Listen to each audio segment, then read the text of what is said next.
Over the last few podcast episodes, if you've been listening in real time, I've been talking a lot about why it's not just about creating more content. And today I really want to bridge the gap and tell you what to focus on instead if you're actually ready to build a business that can support you without having to constantly feel like you're exposing yourself just in the name of having constant content. And I think a lot of people hear, you don't need more content, but then nobody explains what to focus on instead. And that's literally what we're going to be doing this episode. If that's what you're ready for, then keep on listening.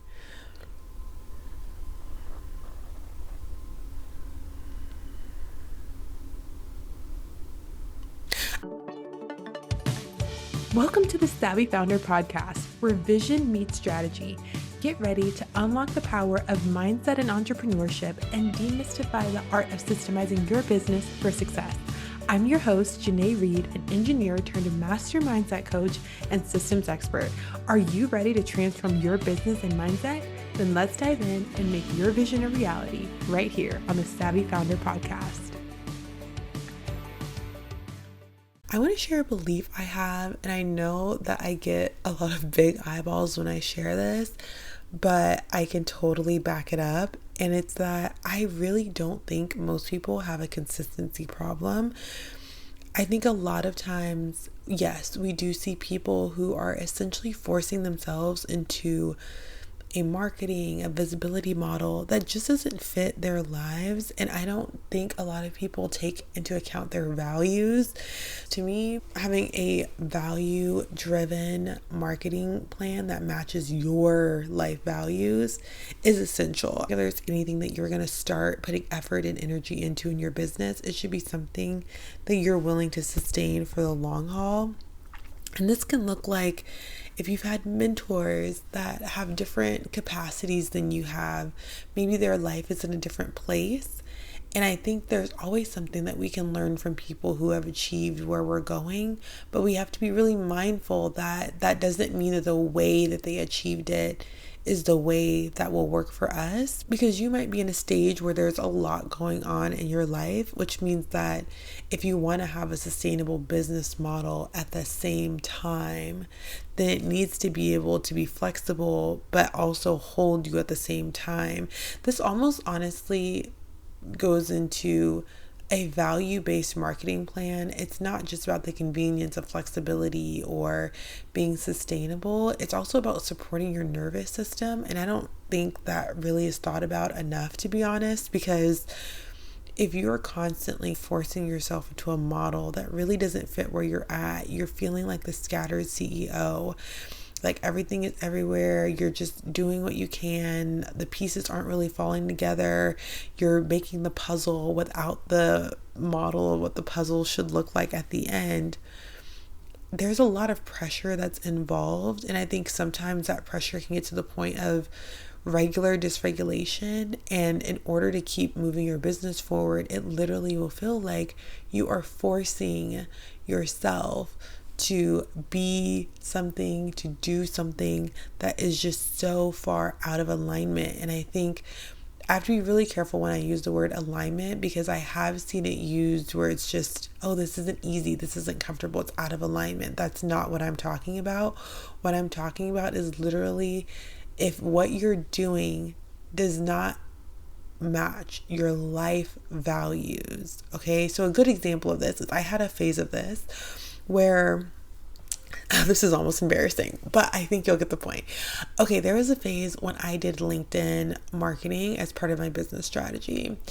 And at the time, I had time, it was before I had kids, so it required me to connect with a certain number of people every day and to kind of like introduce myself and all of that. And yes, that was uncomfortable, but something about LinkedIn is, at the time, I don't know, I don't use it that much anymore, so I'm not really sure if this is still true, but a lot of the automation software you could have used to do that, to get your time back, it was very frowned upon by the actual platform, to the point where if they caught you doing it, your account would be essentially deleted.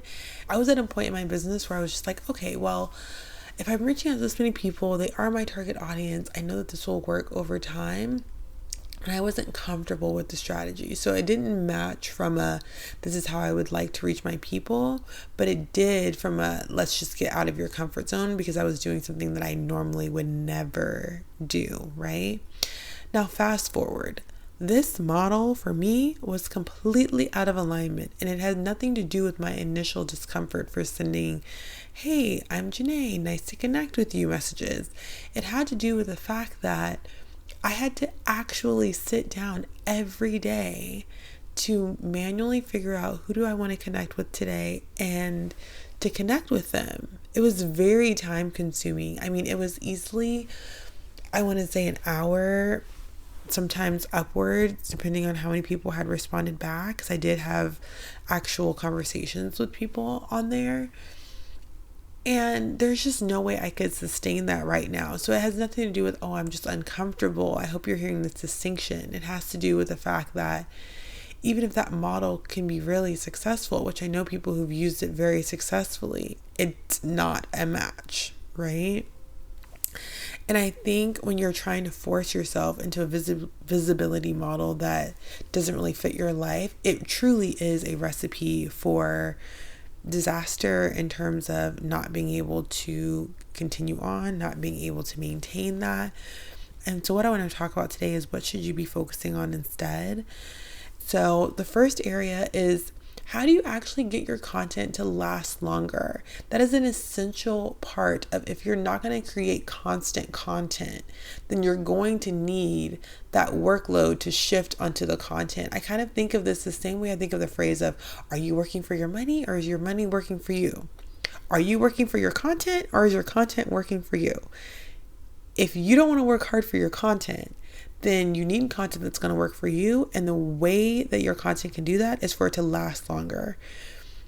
The way that you get your content to last longer, and the way I've gotten my content to last longer, is by leveraging search, meaning using keywords, knowing and researching what are people actually looking for. This is not a random survey poll in Instagram stories or an email, even though I have done that for different purposes.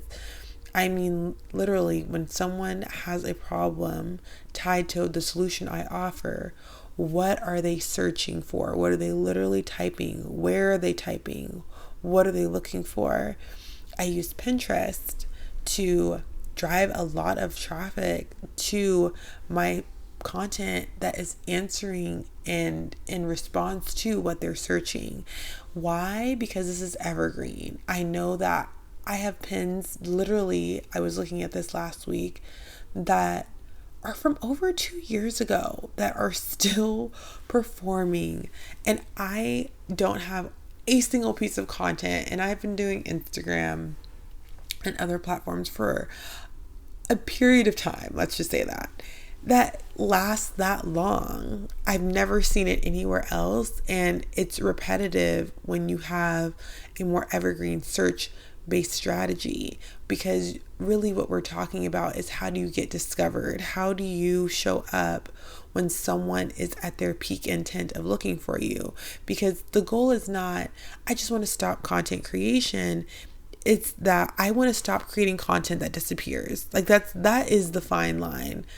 And for me, if I'm going to put my energy into content, then I want to know first, yes, this is something that's in demand for people.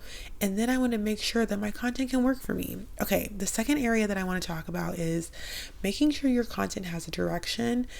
It's so funny. I actually just finished filming a mini course where I'm teaching people how to make their lead magnets align to their main offer. But the reason I even mention that is because your content needs to have a direction. And in the program, I was talking about the importance of having that direction be your main paid offer. And I think so often people will randomly create freebies. They will randomly create independent posts or pieces of content that they put out there, but there's not an actual journey for your audience to go on. There's not an actual journey for them to follow. The next steps are not natural. They're not inherent. They're not just there. And so it can feel like they came in for one thing and either they've been dropped off, they've essentially been ghosted, there's not the proper nurturing in place.